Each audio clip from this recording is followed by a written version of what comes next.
From their thrones defeated, the choirs of the eons declare the last of the demons. The kingdom is thine to inherit. What I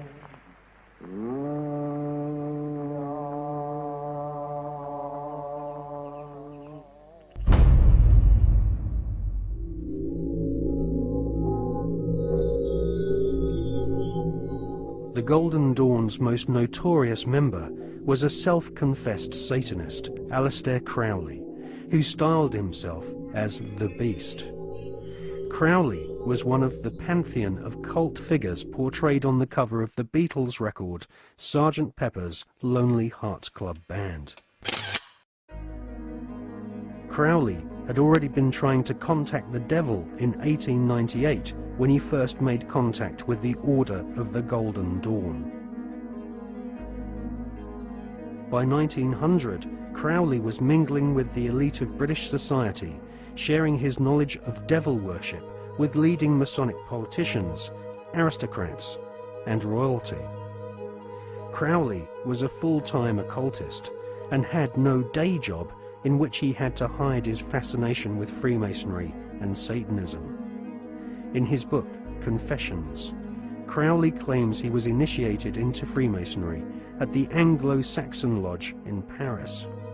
He also recounts how he became master of one of London's oldest and most respected lodges, the Studholme Lodge, which is now rumoured to have Tony Blair as one of its members. Crowley shared Albert Pike's enthusiasm for the devil. In his book entitled Magic, Crowley writes, "The devil is this serpent, Satan. He is life and love. He is light, and his zodiacal image is Capricornus, the leaping goat, the Godhead."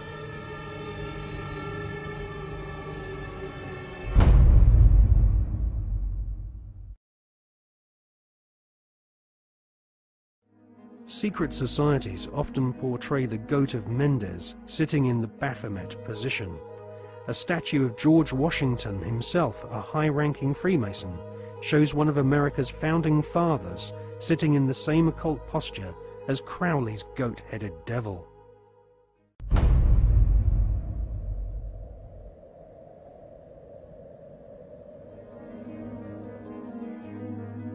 In 1912, Crowley became the British leader of the Ordo Templi Orientis, the OTO, which was a direct descendant to the original Bavarian Illuminati.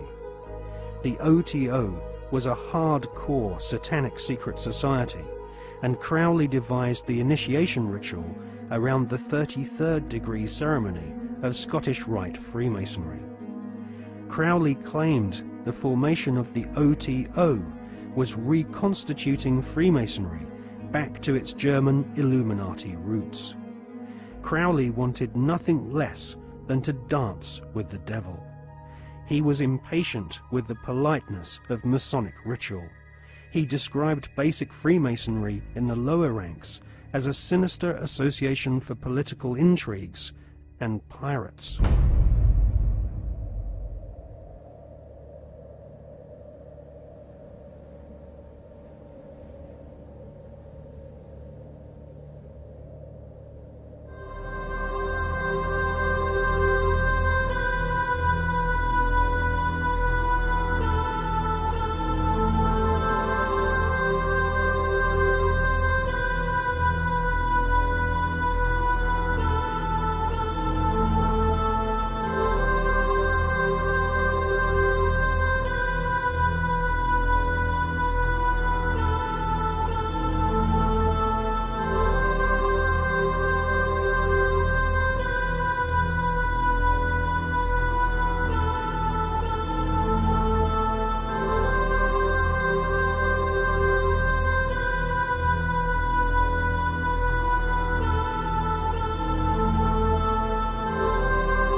By 1900, Crowley was mingling with the elite of British society, sharing his knowledge of devil worship with leading Masonic politicians, aristocrats, and royalty.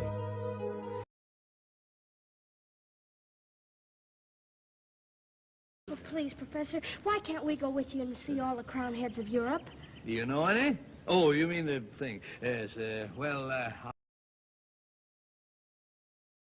that's right, here. Sit right down here. That's it.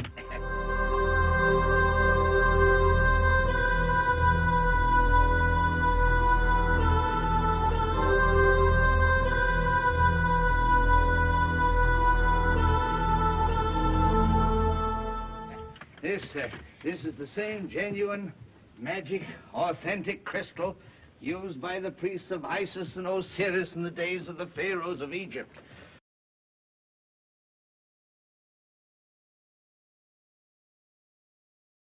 Used by the priests of Isis and Osiris in the days of the pharaohs of Egypt, in which Cleopatra first saw the approach of Julius Caesar and Mark Antony and so on and so on. Now, you'd better close your eyes, my child, for a moment in order to be better in tune with the infinite. We can't do these things without reaching out into the infinite.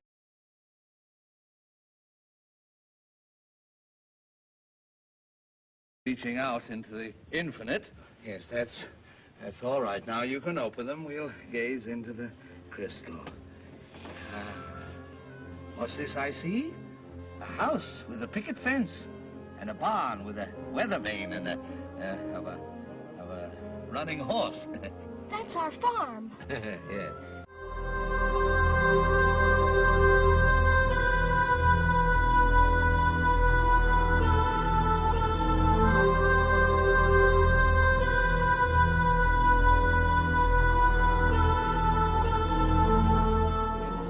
Munchkins want to know is, are you a good witch or a bad witch?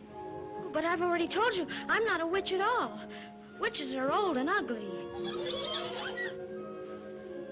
What was that? The Munchkins. They're laughing because I am a witch. I'm Glinda, the Witch of the North. You are? Oh, I beg your pardon, but I've never heard of a beautiful witch before. Only bad witches are ugly.